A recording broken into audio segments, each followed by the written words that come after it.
Hello everyone, welcome to drama hut. आज हम लोग साइन और मी का नेक्स्ट एपिसोड देखेंगे।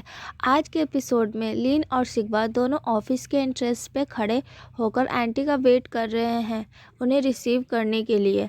उसी वक्त आंटी वहां पहुंचती है। शिगवा एक्साइटेड होकर आंटी चिल्लाती है, फिर तुरंत कहती है सॉरी सॉरी मैडम।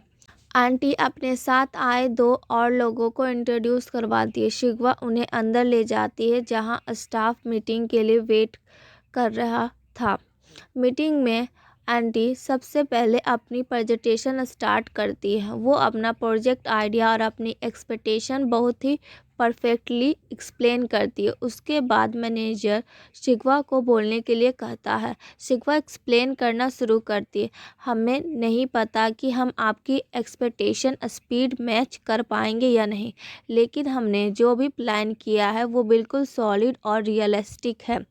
आप इसे चेक कर सकते हैं। आंटी रिप्लाई करती है, हमने बस थोड़ी स्पीड चाहिए, बहुत ज़्यादा फास्ट रिजल्ट की उम्मीद नहीं है। इसी प्रोजेक्ट के बारे में हम आगे और बात करेंगे। मीटिंग ख़त्म होने के बाद सब प्रोजेक्ट एरिया घूमने निकलते हैं। जब ये लोग साइट देखने के लिए आगे बढ़े तभी सामने से एक और ग्रुप आता दिखा। वो सिंगजी था। वो अपनी टीम और अपनी असिस्टेंट रोंग के साथ उसी साइट का विजिट करने आया था। सिंगजी ने जब लिन को देखा तो उसका मूड खराब हो गया, लेकिन बाहर से झूठी स्माइल देकर वो लिन के पास गया और बोला, अरे लिन, तुम इस शहर में हो और मुझे बताया तक नहीं। ऐसे बिहेव कर रहा था जैसे लिन को हर बात उससे पूछकर करनी चाहिए। फिर उसने शिगवा को देखकर ताना मारा, चलो अच्छा है, अब शिगवा है तो तुम सारा काम उसे देकर आराम कर सकते हो, है ना। तभी उसकी नज़र आंटी पर पड़ी। मैडम, आप यहाँ क्या कर रही हैं? लिन ने बीच में आकर कहा, ये शिगवा की आंटी है, जब तक वो इस शहर में है उन्हें एंटरटेन करना मेरी जिम्मेदारी है। सिंगजी ने नकली हंसी के साथ कहा, ओ अब समझा, तो तुम शिगवा और आंटी के सामने अच्छा बनने के लिए एक पालतू कुत्ते की तरह उनके पीछे पीछे घूम रहे हो। शिगवा को ये सुनकर बहुत गुस्सा आया, पर वो सही वक्त का इंतजार करने लगी। लिन ने सिचुएशन संभालते हुए कहा, हाँ भाई, मैं फ़िलहाल एक टूर गाइड की तरह काम कर रहा हूँ। सिंगजी ने रोंग को बुलाया और शिगवा की तारीफ करके बोला, रोंग, ये तुम्हारी क्लासमेट है ना, इससे बहुत कुछ सीखो। देखो कैसे ये इतनी जल्दी कंपनी हैंडल करने लगी है। वो इनडायरेक्टली लिन को नीचा दिखाना चाहता था।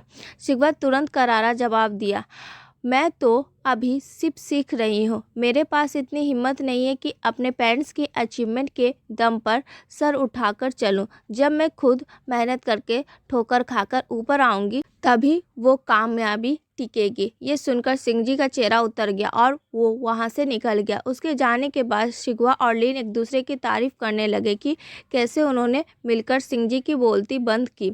आंटी ने कहा, तुम दोनों कमाल हो, पर मुझे दुख है कि इतनी बड़ी कंपनी का फ्यूचर सिंगजी जैसे आदमी के हाथ में है। दूसरी तरफ सिंगजी गुस्से में तमतमाते हुए गया और रोंग से बोला, तुमने कहा था ना कि शिगवा तुम्हारी क्लासमेट है, उसके बारे में सारे राज पता करो, मुझे उसके जरिए अपना काम निकलवाना है। रोंग कहती है, मैं समझ। दूसरी तरफ जेंगसू जब अपने ऑफिस गया तो एक स्टाफ मेंबर ने उसे रोक कर कहा, अरे भाई, मैंने अभी सारे र्यूमर्स सुने, मुझे तो यकीन ही नहीं हो रहा है। जेंगसू हैरान होकर पूछता है, र्यूमर्स? कैसे र्यूमर्स? स्टाफ ने मज़े लेते हुए कहा, वही कि तुम और वो केविन दोनों क्रिस से प्यार करते हो। उसके लिए तुम दोनों के बीच लड़ाई हुई और इसी वजह से केविन को सर पे चोट लगी। फिर तुमने उसकी देखभाल करने का नाटक किया ताकि तुम उसके अंकल के करीब आ सको। तुम्हें तो पहले से पता था ना कि केविन के अंकल कितने बड़े आदमी हैं। जेंगसू शॉक्ड हो गया और बोला, केविन के अंकल कौन है? मुझे कुछ नहीं पता। पर स्टाफ ने बात काट दी, एक्टिंग मत करो, जब बड़े आदमी बन जाओगे तो हमें भूल मत जाना। जेंगसू तुरंत अपने मैनेजर के पास गया। मैनेजर ने समझाया, जेंगसू, मुझे पता है कि तुम सच बोल रहे हो, पर ऑफिस में आग की तरह र्यूमर्स फैल चुके हैं। लोग कह रहे हैं कि तुमने केविन के अंकल का फ़ायदा उठाने के लिए ये सब किया। तुम फिलहाल मेरे केबिन में ज़्यादा देर मत रुको, वरना लोग सोचेंगे मैं तुम्हें फेवर कर रहा हूँ। जेंगसू बहुत अपसेट हो गया। जब सब साथ में खाना खा रहे थे, केविन ने कहा, भाई गुस्सा मत होना, मैंने कभी अपने अंकल का नाम काम यूज़ नहीं किया, हमेशा अपनी मेहनत से आगे बढ़ना चाहा, पर ये लोग मेरी मेहनत को मिट्टी में मिला रहे हैं। क्रिस ने भी अपना दुख जताया। एक बार ऐसा नाम खराब हो जाए तो पीछा नहीं छोड़ता। शुक्र है लोगों ने ये कहा कि 2 लड़के मेरे लिए लड़े, ये नहीं कहा कि मैं उन पे जाकर गिरी। ऐसी बदनामी बहुत बुरी होती है। क्रिस की बात सुनकर जेंगसू को एकदम झटका लगा। उसे तुरंत शिगवा की याद आई। कॉलेज में शिगवा के बारे में भी तो ऐसी ही बातें फैली थी कि वो जेंगसू के पीछे पड़ी रहती है। उसे एहसास हुआ कि उसने शिगवा के साथ कितनी नाइंसाफ़ी की थी। उसने उसे कितना इग्नोर किया और उसकी इमेज खराब होने दी। जेंगसू ने फ़ोन उठाया और आई एम सॉरी लिखा, पर सेंड करने की हिम्मत नहीं हुई। वो अकेला बैठकर रोने लगा। अगले दिन वो शिगवा के भाई से मिलने गया ताकि उससे बात कर सके। इधर शिगवा साइट पर काम देख रही थी। एक स्टाफ मेंबर ने आकर, मैडम अब समझ आया कि आप कौन हैं, क्या इसलिए लिन ने आपको हेड बनाया है? शिगवा ने पूछा। क्यों, क्या मेरी टैलेंट देखकर हेड नहीं बनाया होगा? स्टाफ ने स्माइल करते हुए कहा, नहीं, मेरा वो मतलब नहीं था। बहुत सारे अमीर घरों के बच्चे काम करने आते हैं, पर आप और लिन सबसे बेस्ट हैं। तभी लिन का मैसेज आया, हेलो मैडम, क्या काम चल रहा है? शिगवा रिप्लाई किया, हाँ, मैं साइट का काम देख रही हूँ। आज घर पे हम हॉट पॉट बनाकर खाएंगे। डन, मैं तुम्हें पिकअप करने आ रहा हूँ, लिन ने कहा। शिगवा भी खुश होकर उसका वेट करने लगी। तभी शिगवा को एक और कॉल आया। उसने सोचा लिन होगा, पर वो उसका छोटा भाई था। क्या हुआ, अभी फ़ोन क्यों किया? शिगवा ने पूछा। उसके भाई ने कहा, दीदी मुझे एक बात बतानी है। जेंगसू मुझसे मिलने आया था और काफ़ी पीने के बाद मुझसे बात कर रहा था। सच तो यह है कि मैंने तुमसे कुछ बातें छुपाई थी। वो उससे वही पुरानी बात बताने लगा। जब हम कॉलेज के बाद फॉरेन ट्रिप पर गए थे तब जेंगसू ने तुम्हारे बारे में काफ़ी पूछा था, पर हमने नया नंबर लिया था इसलिए वो तुमसे कांटेक्ट नहीं कर पाया। मुझे लगा कि मेरी वजह से तुम दोनों का साथ छूट गया, इसलिए मैं बहुत गिल्ट फील कर रहा था। शिगवा ये सब सुन रही थी और उसी वक्त सामने से लिन की कार आई। लिन का हंसता हुआ चेहरा देखकर शिगवा ने अपने भाई से कहा, सुनो, कुछ रोशनी पड़ोसी के घर से आने वाली रोशनी जैसी होती है, पता नहीं कब चली जाए। हमारा उस पर कोई कंट्रोल नहीं होता, वो बस एक पल का धोखा होता है। लेकिन कुछ रोशनी सूरज जैसी होती, अगर तुम आंखें बंद भी कर लो तो भी तुम्हें उसका एहसास होता है। अगर तुम बंद कमरे में हो तो भी तुम उसकी गर्मी फील कर सकते। शिगवा ने आगे कहा, मुझे मेरा वही सन मिल गया है। मैं अब इतनी खुश हूँ कि मुझे पुरानी बातों की कोई चिंता नहीं, इसलिए मेरे बारे में फिक्र मत करो। ये कहकर शिगवा ने फ़ोन कट कर दिया। लिन को कुछ पता नहीं था कि क्या बात हुई। वो बस मुस्कुराते हुए शिगवा के पास आया। दोनों शॉपिंग करने गए।